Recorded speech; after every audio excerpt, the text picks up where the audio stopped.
พี่น้องคนแห่ซื่นส้มซื่นซอบหางเครื่องแม่ลูกอ่อนแดนเซอร์แม่ลูกอ่อนพี่น้องโอ้ยชีวิตเราเอาลูกกินนมพี่น้องเอ๋ยแต่งสุดหางเคียงแล้วก็เอาลูกกินนม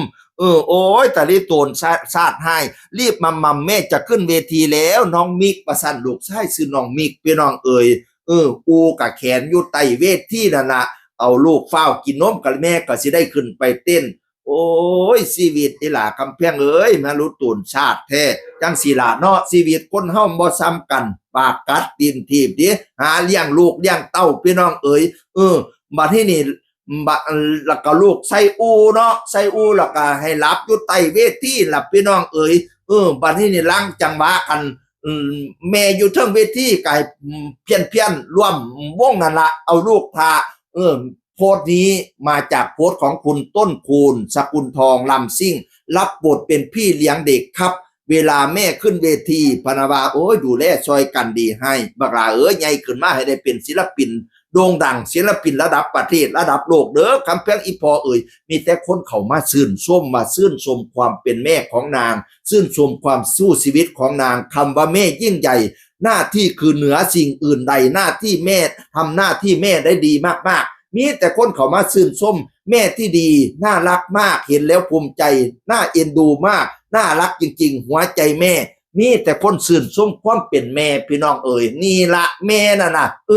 ทุกยากปางปองปานใดก็บ่ทิมลูกเป็นทิมเต้านี่คือหัวใจความเป็นแม่ที่แท้จริงบลาให้เบิ่งไว้ว่าแม่ตัวลำบากซ้ำใดใหญ่ขึ้นมาน่ะเด้อห่วยหูจักคุณพ่อคุณแม่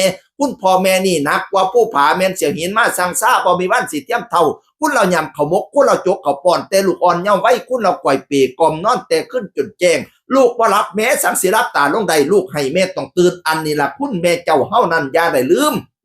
ปัญญามลูกเจ็บป่วยไข้แม่กำลังอดหลับเด้บ่เป็นอันกินนอนย่อนก็ห่วงบุตรตาน้อยเม็ดอาหารยำค้ำค่าในปากหากว่าลูกอยากได้กะไข่ให้บ่ขีนกันผู้ใดพ่อแม่บ่ท่านสินให้ตั้งตอกกระทำดีให้เจ้ามีมานะตอบแทนพระคุณทานบัดยามเพิ่นมาเบิดบุญแล้วโอ้ยแม่นสิโหเฮให้เฮไปกระไดเป่าแม่นสิเอาหน่วยแก้วมาหลอกกระบอกขึ้นพากันมื่นตาขึ้นว่าเมายาประมาทตอบแทนพระคุณท่านจังสิบ่เว้าว่าสายพระคุณแม่น่ะยิ่งใหญ่ผู้ใดสิไปว่าแล้วความนั้นความนี้น่ะโอ้ยผู้ลังคนขาบาเนาะเป็นหยังจะเอาลูกมาจังสี่เป็นหยังจังบ่พร้อมจังเสียนจังสี่คือเอาลูกอันนี้คือที่สุดแล้วเขาดูแลลูกได้ที่สุดแล้วนี่นะเพราะว่าคนมาเรามันไม่เท่ากัน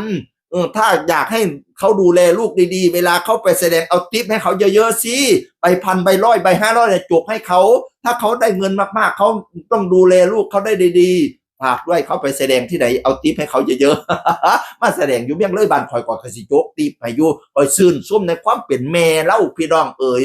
ผู้ลังก้นโอ้ยเจ้าลูกไว้ซัมบอเพราะมันบีบออกตั้งแต่2 เดือน3 เดือนอยู่ในท้องผุดติไปหาเพชรแทงผู้ลังคนออกมาแล้วก็ไปเอาไปทิมตาพืชตาพื้อเอาไปให้ปู่ย่าตายายเลี้ยงสัตว์ตัวเอาไปผู้อื่นเลี้ยงสัตว์ตัวผู้ลังคนที่ว่าเอาลูกไปปู่ย่าตายายเลี้ยงละกันไปเหตุการณ์เหตุงานนั่นก็นั่นก็เข้าใจยุติอันนี้เราดูแลเองสุดยอดที่สุดละสุดยอดที่สุดได้นี่คอยซื่นส้มผู้ใดสิว่าจังได๋ก็ตามสร้างโอ้ยให้ตัวรวยไว้ให้ตัวปังไว้เด้อบักล่ะให้ใหญ่ไว้เด้อสิได้เลี้ยงแม่เห็นแม่ตัวเลี้ยงเราให้คิดฮอดพระคุณแม่เด้อบักล่ะเด้อจังคือคนเก่าเว้าสู่ฟังสวัสดีครับสวัสดีครับ